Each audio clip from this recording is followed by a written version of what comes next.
जी हां दोस्तों, राहुल गांधी को जेल भेजने, सांसदी छीनने वाला बीजेपी और शाह का सपना रह गया अधूरा। कोर्ट से राहुल गांधी को मिली बड़ी राहत। बहुत स्वागत है आप सभी का। आप देख रहे हैं द राजनीति का विशेष सेगमेंट खबर और विश्लेषण। मैं हूं जब्बार खान। तो आखिर ऐसा क्या हुआ कि राहुल गांधी को एक बार फिर से जेल भेजने की कवायद में भारतीय जनता पार्टी और इससे जुड़े हुए लोग लगे हुए थे? आखिर ऐसा क्यों हुआ कि राहुल गांधी की सदस्यता लोकसभा की दोबारा छीनने के प्रयास में मोदी और शाह को मुंह की खानी पड़ी? आखिर लखनऊ के एमपी एमएलए कोर्ट का वो फैसला जिसके बुनियाद पर भारतीय जनता पार्टी की थू-थू हो रही है। दोस्तों, क्या है पूरा मामला विस्तार से आपको बताएंगे, मगर आपसे निवेदन, अपील के अंत तक इस वीडियो को जरूर देखें क्योंकि खबर बेहद महत्वपूर्ण है। खबर दरअसल भारतीय जनता पार्टी सत्ता पक्ष से जुड़े हुए लोगों के लिए एक झटके की तरह है। दोस्तों, आपको बताएंगे कि राहुल को कोर्ट से कैसे राहत मिली और विरोधियों को झटका क्या लगा। सांसदी राहुल की छीनने के प्रयास में उनको क्या कुछ खोना पड़ा। मगर उससे पहले देखिए ना कि गजब का अंदाज है मोदी, शाह और बीजेपी का। 2014 से लेकर अगर आप इस गुजराती लॉबी का और इनके मातहत बीजेपी का पैटर्न देखें तो बात समझ में आती है कि गुजरात लॉबी अपने हर काम बाय हुक बाय क्रुक करती है।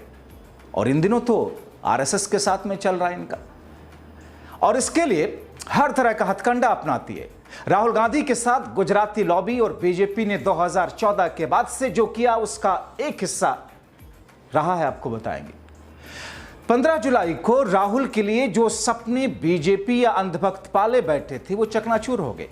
सत्ता पक्ष, उनके अंधभक्त उम्मीद लगाए बैठे थे कि राहुल को तो जेल होगी, राहुल की लोकसभा की सदस्यता जाएगी, राहुल का सरकारी आवास दोबारा छीनेगा। मगर उनके अरमानों पर पानी फिर गया। लखनऊ कोर्ट ने राहुल को बड़ी राहत दी और अंधभक्तों के मुंह का जायका बिगड़ गया। सत्ता के तलवे चाटने वाले डॉगी मीडिया के सड़े गले मानसिकता के लोग देखते रह गए। दरअसल एक मामले में राहुल को अदालत में पेश होना था। राहुल पेश हुए, अदालत ने उनको जमानत दी। लखनऊ से दिल्ली समेत देश में राहुल के समर्थकों में उत्साह और सत्ता पक्ष के लिए आक्रोश दिखा। दोस्तों, आपको बताते हैं कि राहुल के साथ मामला क्या था, क्यों बीजेपी और अंधभक्त ये उम्मीद पाले बैठे थे कि राहुल को 2 साल की सजा होगी। आखिर क्या था मामला, विस्तार से आपको बताएं। मगर उससे पहले आपको बताएं कि आखिर राहुल गांधी को जेल में डलवाने का पीछे की साजिश क्या है। दरअसल इसके पीछे गुजरात लॉबी का डर सत्ता खो जाने का, डर राहुल की देश में बढ़ती हुई पॉपुलैरिटी का, डर मोदी और शाह के हाथ से सत्ता छीनने और कांग्रेस के सत्ता में आने का। 2014 के बाद से आप लगातार देख रहे हैं कि कैसे कांग्रेस और विरोधी पक्ष के नेताओं को कैसे फंसाया गया ईडी सीबीआई द्वारा। फिर उन्हीं नेताओं को डर दिखा करके उन्हें अपनी पार्टी में गुजरात लॉबी ले गई, यानी कि कांग्रेस को खोखला करने का प्लान। उसके बाद गांधी परिवार पर लगातार अटैक, सोनिया राहुल को नेशनल हेराल्ड केस में फंसाने की कोशिश, राहुल को अलग अलग मामले में फंसाने की साजिश, और भगोड़े नीरव मोदी पर राहुल द्वारा टिप्पणी के मामले में तो राहुल पर केस, सजा, सब कुछ हुआ, सदस्यता भी चली गई। और तत्परता आप देखिए साहब, लोकसभा के जो अध्यक्ष हैं, उधर अदालत का फैसला आया और उधर फटाफट उनकी सदस्यता छीन ली और फौरन घर छीनने का आदेश जारी हो गया। डर देखिए राहुल का। और दूसरी तरफ महाराष्ट्र में सत्ता पक्ष से जुड़े हुए एक ऐसे ही नेता के खिलाफ 6-8 महीने तक सदस्यता तक नहीं गई। दोस्तों, आपने देखा था किस अंदाज में अदालत का फैसला आते ही राहुल के खिलाफ में क्या कुछ नहीं हुआ।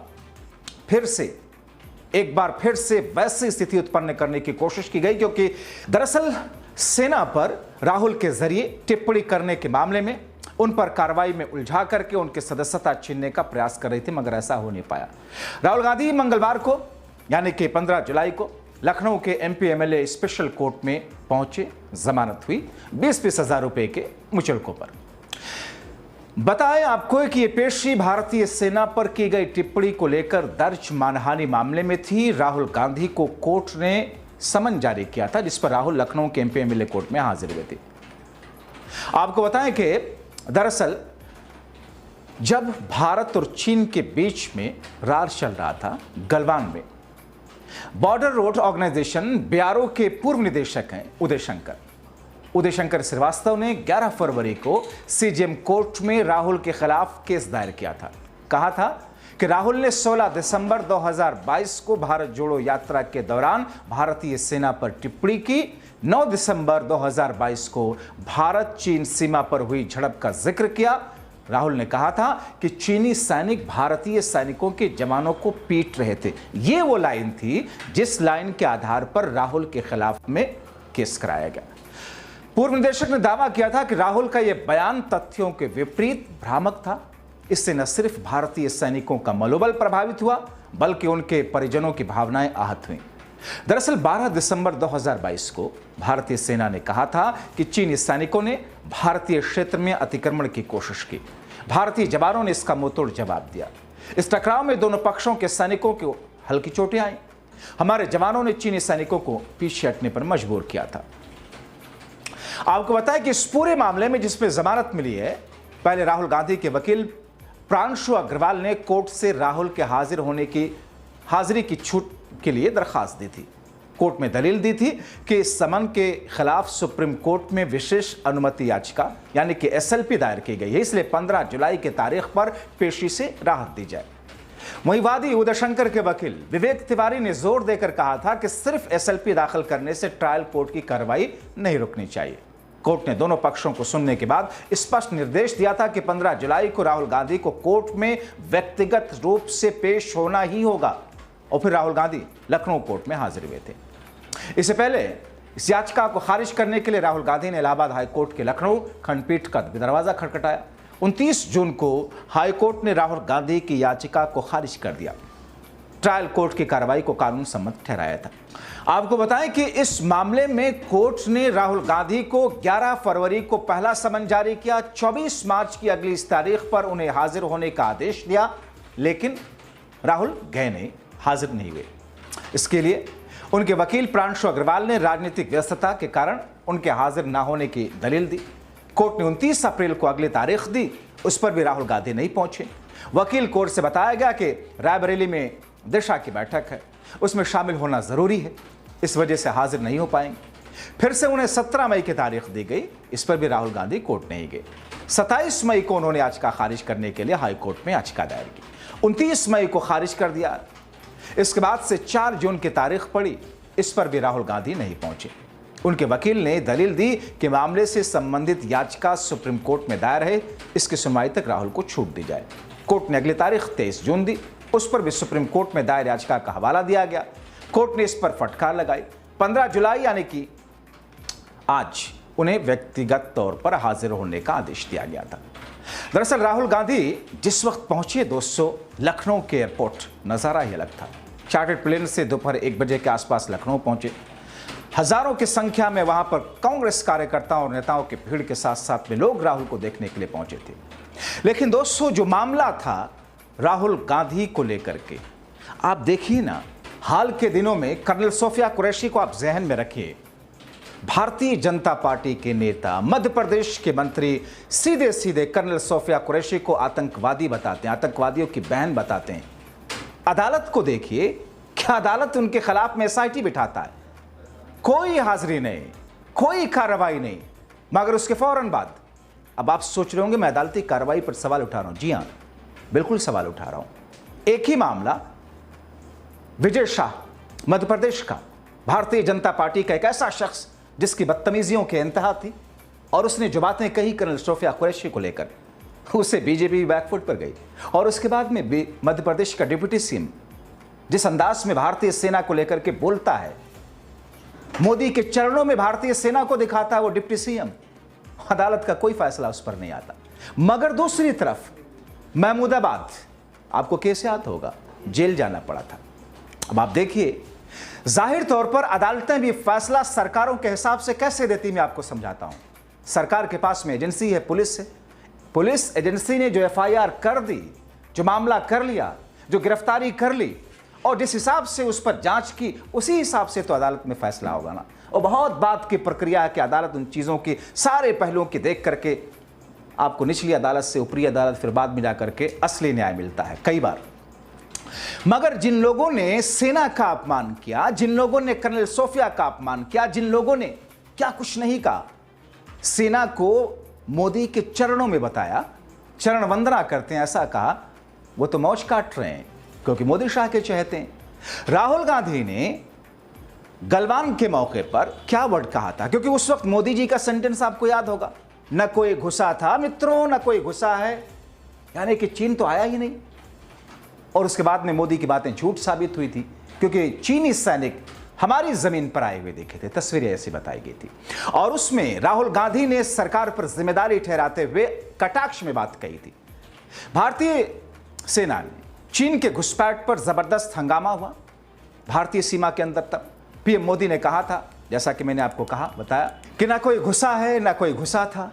उस समय भारतीय सैनिकों ने चीनी सैनिकों के दांत खट्टे कर दिए थे, हमारी सेना का पराक्रम उस वक्त भी दिखा था। मगर सरकार और मोदी साहब ने जिस तरीके से बयान दिए, जिस तरह घटना पर लिपापोती की, उस पर राहुल गांधी ने कटाक्ष में कहा था, पर सरकार को जिम्मेदारी लेने और समाधान करने के तौर पर वो बयान दिया गया था राहुल की तरफ से, ऐसी बात। मगर दोस्तों देखिए ना, राहुल ने बात कही, उनके खिलाफ केस हो गया। मोदी जी तो कहते हैं कि आपके मंगलसूत्र छीन ले जाएंगे। कौन करेगा मोदी जी पर केस? वो तो कहते हैं ज्यादा बच्चा पैदा करने वाले, वो तो कहते हैं 50 करोड़ की गर्लफ्रेंड, जर्सी गाय, न जाने क्या क्या। केस हुआ? कोई चुनाव आयोग ने कोई जिम्मेदारी ली, कोई कदम उठाया? बहरहाल राहुल गांधी के खिलाफ में ये सारी की सारी साजिश रही। और उस बीच में मोदी साहब का सेंटेंस आपको बार बार याद आता होगा। हालांकि उस वक्त चीनी सेना के दांत भारतीय सैनिकों ने खट्टे किए थे। राहुल गांधी ने यह कह दिया था दरअसल दोस्तों कि चीन की सेना हमारी सेना को पीट रही है, उस पूरे प्रकरण को लेकर के, जिस पर यह पूरा का पूरा मामला अदालत में गया। और अदालत में जाने के बाद में फिर इस पर राहुल गांधी को समन पर समन भेजे जा रहे थे। अब बीजेपी को यह लग रहा था कि साहब एक ऐसा मामला हाथ में आया है, चूंकि अभी बीजेपी वक्फ के मामले पर बैकफुट पर है, फैसला आने वाला है। अभी बीजेपी एसआईआर के मामले पर बैकफुट पर है, चुनाव आयोग बैकफुट पर है, सुप्रीम कोर्ट का फैसला आने वाला है। और इस बीच में राहुल गांधी अगर एक बार फिर से उनकी सदस्यता चली जाती है या कुछ ऐसा होता है, तो देश की राजनीति तो यू टर्न ले लेगी, क्योंकि बिहार का चुनाव जो है। तो दोस्तों आपने देखा कि उस वक्त किस तौर पर मोदी और शाह जिस अंदाज में चीन के सामने, एक बात और आपको बताऊं, एक बार भी प्रधानमंत्री नरेंद्र मोदी, माननीय नरेंद्र मोदी जी ने, खैर मुझे नरेंद्र मोदी जी से मतलब नहीं है, मुझे प्रधानमंत्री जी से मतलब है, चूंकि प्रधानमंत्री की कुर्सी पर माननीय नरेंद्र मोदी जी हैं, इसलिए उनका नाम आता है बार बार। हक है जनता का, सवाल पूछें, क्योंकि आपके पैसे से देश चलता है, आपके पैसे से लोग, माननीय मंत्री और सारे लोग खर्च बर्च आप देते हैं, देश की जनता देती है। और जिम्मेदारी से अगर वो अपने कामों का निर्वाह ना करें, तो फिर अगर आप सवाल नहीं पूछेंगे तो लगाम कौन कसेगा? ऐसी स्थिति में चूंकि जो बातें उन्होंने कही थी, एक बार भी उस वक्त चीन का नाम प्रधानमंत्री नरेंद्र मोदी ने नहीं लिया था। और कटाक्ष में अगर राहुल गांधी ने उस पर, उस अंदाज का, उस बयान का मैं समर्थन नहीं करता, क्योंकि सेना को लेकर के एक बहुत ही असहज पैदा करने वाली स्थिति तो होती है उन 3 शब्दों में। लेकिन बावजूद इसके क्या वाकई ये इस हिसाब का केस था जिसे अदालत में ले जाया जाता? बहरहाल मोदी शाह का राज है, और उस राज और संघ के बीच की कड़वाहट इस बीच में है। आप देखिए 17 सितंबर के बाद क्या होता है। लेकिन इन तमाम चीजों के बीच में उत्तर प्रदेश की राजधानी लखनऊ की एमपी एमएलए कोर्ट ने शाह से जुड़े हुए बीजेपी के नेता और डॉगी या उस किस्म के सत्ता के तलवे चाटने वाली मानसिकता वाले पत्रकार, हमारे बंधुओं की सारी उम्मीदों पर पानी फेर दिया। आप क्या कहेंगे इस खबर पर? अपनी राय कमेंट बॉक्स में जरूर लिखें। अभी के लिए इतना ही, आप सभी का बहुत शुक्रिया।